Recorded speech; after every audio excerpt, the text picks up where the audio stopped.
అదేంటి ఇక మా పాత్ర ఏముంటుందండి దీంట్లో? మేము అసలు ఇప్పుడు అధికారంలో లేము, మా దగ్గర పైరువీలు చేయడానికి ఎవడొచ్చాడు కనుక ఇక ఇప్పుడు కూడా మా పాత్ర అదే కొద్దిగా నామమాత్రంగా అని చెప్పేసి విమర్శలు వినపడుతున్న తరుణంలో వీటిని మీరు అలా చూస్తారు? నామమాత్రం ఏం కాదండి, ప్రజల్లో మాత్రం ఒక బలమైన ముద్ర వేస్తుంది జనసేన పార్టీ. పవన్ కళ్యాణ్ గారు చాలా స్పష్టంగా, పారదర్శకంగా గడిచిన 5-6 సంవత్సరాల్లో క్లియర్ గా చెప్పారు. ఏ ప్రభుత్వ ఉద్యోగాలు కూడా ఏ లోపాయకార ఒప్పందాలు చేసుకోబాకండి. ప్రభుత్వ ఉద్యోగి అనేవాడు వాళ్ళ మెరిట్ వల్ల వచ్చాడు. ప్రజానాయకులు వాళ్ళు చెప్పిన హామీల వల్ల అధికారంలోకి వచ్చారు. ఒకవేళ వాళ్ళు హామీలు నిరూపించుకోలేకపోతే రాబోయే ప్రభుత్వం దించేయచ్చు కూడా.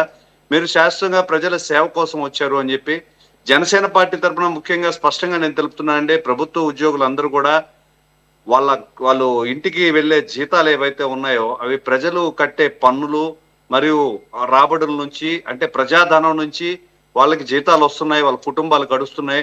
ఒక ప్రభుత్వ ఉద్యోగిగా గుర్తించబడుతున్నారంటే దానికి కారణం ఆ ప్రజాస్వామ్యము, ఆ ప్రజల నుంచి రాబడుతున్న పన్నులు అనేది గుర్తెరిగి చేయాలి. ముఖ్యంగా ఎలక్షన్ కోడ్ అమల్లో ఉండగా వెంకటరామరెడ్డి గారు బరితెగింపు చర్యగా కండవ మెడలో వేసుకోవడం, ఆర్టీసీ డిపోల్లో వైఎస్ఆర్సీపీ గురించి ఫార్గా ప్రచారం చేయడం, ఇటువంటి సామాజిక మాధ్యమాల్లో మనం చాలా చూసాం. ఏ తప్పు చేయనప్పుడు తను నిరూపించుకొని ఉండాల్సింది. దాదాపు ఇన్ని రోజుల తర్వాత నిజంగా ఇది ఒక శుభ పరిణామం. శాశ్వతంగా అతన్ని విధుల నుంచి తొలగించుతూ కూటమి ప్రభుత్వం తీసుకున్న నిర్ణయాలు అన్ని పారదర్శకంగా పరిశీలించి తీసుకుందని మేము అనుకుంటాం. ఎందుకంటే గతంలో మన పవన్ కళ్యాణ్ గారు యువత చేత ఒక విప్లవమే సాధించారు. ఊరికే పెట్టలేదు ఆయన ఉద్యమీలని. జనరల్ గా గత 5-6 సంవత్సరాల పూర్వం అయితే ఎటువంటి దోపిడీ జరిగినా ఏం జరిగినా కూడా ప్రజలు ఒక నాయకులతో, ఎమ్మెల్యేలతో పెట్టుకుంటే ఏమవుతుందో ఎట్టుంటుందో మనకెందుకు అనుకునే వాళ్ళు. గడిచిన 5 సంవత్సరాలు మీరు పరిశీలించారంటే ఒక 19 ఏళ్ళు నిండిన యువత ఆ ర్యాకెట్లు వేశారు ఎంఆర్ఓ గారికి. మా ఇసుక దోపిడీ జరుగుతుంది, ఇసుక దోపిడీ వల్ల వెళ్ళే మా లారీలు ఏవైతే ఉన్నాయో వాటి వల్ల మా గుడిసెలు దెబ్బతింటున్నాయి, మా రోడ్లు దెబ్బతింటున్నాయి, మా మైనింగ్ దోపిడీకి గురవుతుంది, మా ప్రాంతం నుంచి మైనింగ్ తరలించొద్దు అని చెప్పి అనేక ఎంఆర్ఓలకి అర్జీలు చూసాం, కలెక్టరేట్ లో ప్రశ్నించడం చూసాం. ఈ రోజు కొంతవరకు మార్పు అయితే జరిగింది. ఖచ్చితంగా కూడా ఈ విధమైన మార్పును స్వాగతించాలి. అప్పట్లో అనేక సార్లు ఎంఆర్ఓ ఆఫీస్ కి, కలెక్టరేట్ ఆఫీస్ కి నేను వెళ్ళినప్పుడు నదీ గర్భాన ఇసుక తవ్వుతుంటే ఈ పాయింట్ మరీ చెప్తాను. ఎందుకంటే గ్రీన్ ట్రిబ్యునల్ నుంచి ఆదేశం ఉన్నప్పుడు నదీ గర్భాన ఇసుక తవ్వకూడదని అనుమతులు ఉంటే అక్కడికి వచ్చిన సిఐ అది బాగా వైరల్ అయ్యి అతని బంధువుల చేత కూడా నాతో కాల్ వచ్చింది. మాకు అవన్నీ తెలియదండి, మాకు రాష్ట్ర ప్రభుత్వం ఆ విధంగా సూచించింది. గ్రీన్ ట్రిబ్యునల్ అనేది కేంద్రానికి సంబంధించిన విషయం.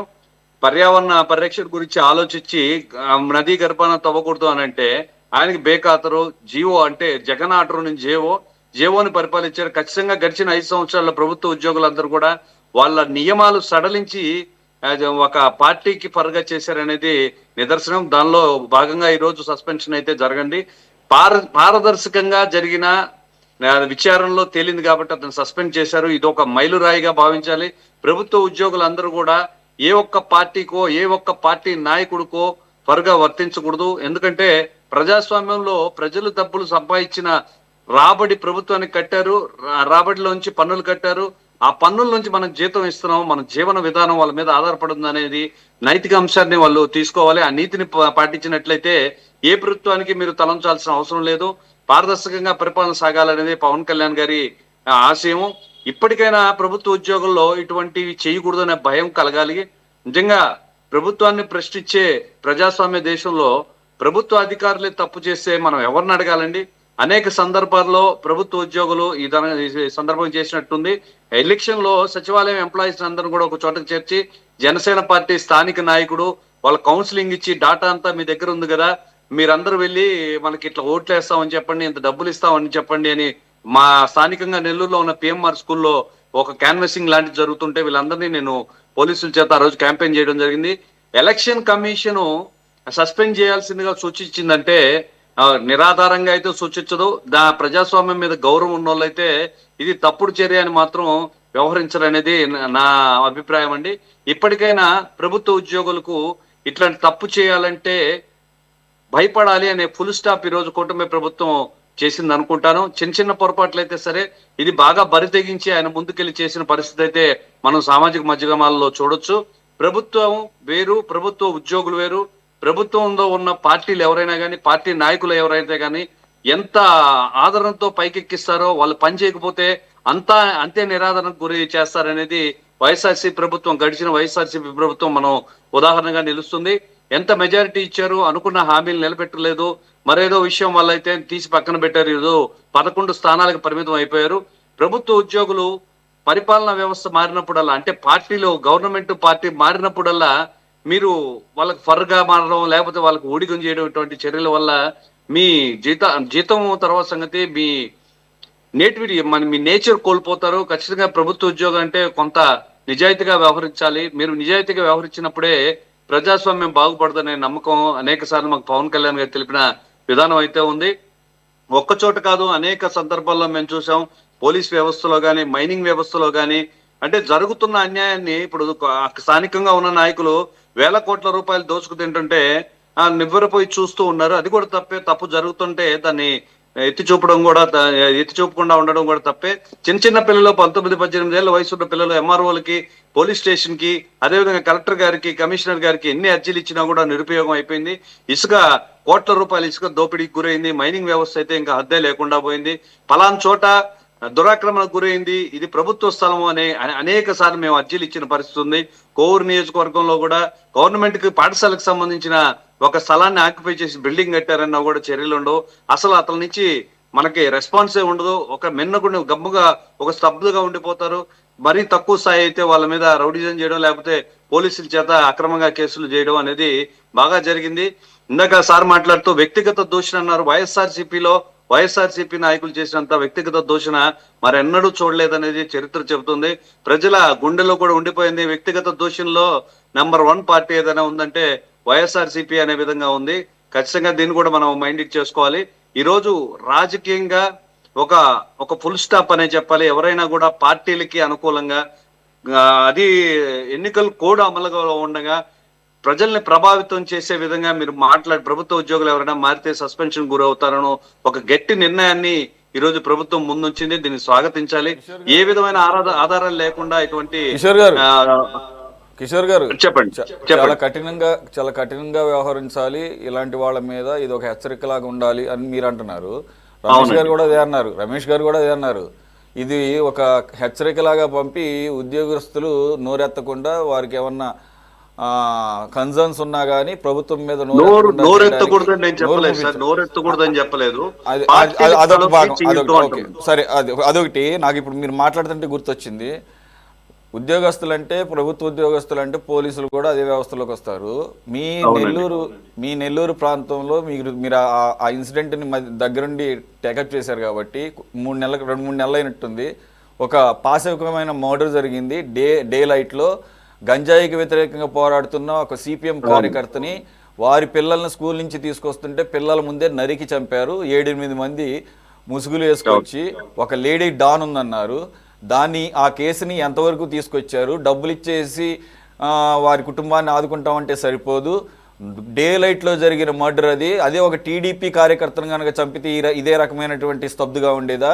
ఒక జనసేన పార్టీ వ్యక్తిని చంపితే ఇదే రకంగా స్తబ్దుగా కేసు పెట్టారని వాళ్ళు దాంట్లో మర్డర్లో పాల్గొన్న ప్రతి ఒక్కళ్ళు పోలీసులకు తెలుసు. ఇంకా మాట్లాడితే పోలీసుల హస్తం ఉందో అని కూడా ఇక్కడ వినపడుతున్నాయి. లేకపోతే అంత సాహసానికి ఒడిగట్టరు. పాశవికమైనటువంటి మర్డరు. ఏదో అంటారు కదా, కషాయుడిని నమ్ముతుంది మేక అన్నట్టుగా ఆ రోజు అతను పోలీసులతో కలిసి పనిచేస్తున్నాను అనుకున్నాడు. మరి పోలీసు వ్యవస్థ యొక్క అండదండలు కూడా ఉన్నాయి అక్కడ గంజాయి బ్యాచ్కి అని వార్తలు ఉన్నాయి. మాకన్నా కూడా క్షేత్రస్థాయిలో మీకు బాగా తెలుసు. అలాగే ఆ కుటుంబాన్ని దగ్గరికి మీరు వెళ్ళారు, దాన్ని మీరు ఖండించారు. పార్టీలకు అతీతంగా మీరు చాలా కన్సర్న్ చూపించారు. అంతవరకు అప్రిషియేటెడ్. ప్రోగ్రెస్ కూడా మీరు ఇది కూడా అధికారులకు సంబంధించింది కాబట్టి ఆ కుటుంబానికి న్యాయం జరగాలి. వాళ్ళందరికీ కూడా శిక్ష పడాల్సిన అవసరం ఉంది. మీరు కూడా ఆ విషయంలో ఒక ప్రొయాక్టివ్గా ఉంటారని ఆశిస్తున్నాము. ఈ వేదికగా ఏమన్నా ఉంటే మీరు ఇన్పుట్ చెప్పచ్చు. మీకు ఆ రోజు నష్టపరిహారం ఇవ్వడమే కాదు, ఆవిడ దగ్గరికి నేను వెళ్ళినప్పుడు చాలా ఉద్వేగభరితంగా మాట్లాడారు. ఎవరైతే తప్పు చేశారో వాళ్ళకి ఖచ్చితంగా శిక్ష పడాలన్నా, వాళ్ళు అరెస్ట్ కావాలన్నా అని చెప్పి అమ్మాయి చెప్పింది. 24 గంటల లోపల దోషులు ఎవరో వాళ్ళందరినీ కూడా అరెస్ట్ చేసి కోర్టుకు ప్రవేశపెట్టడం జరిగింది. ఇంకా మిగిలి అనేది చట్ట పరిధిలో న్యాయస్థానం ఏం నిర్ణయిస్తే అది జరగాలి. మీరు అన్నట్లు కొంతమంది అధికారులు, అది ఏ డిపార్ట్మెంట్ లో అయినా, అందరూ కాదు కొంతమంది, వీళ్ళు చేసే తప్పుల వలన మొత్తం ఆ రంగం ఏదైతే ఉందో ఆ ప్రభుత్వ అధికార రంగం కాక ప్రభుత్వం ఏ ప్రభుత్వం అయితే అధికారంలో ఉందో దానికి కూడా డ్యామేజ్ వచ్చే పరిస్థితి ఉంది.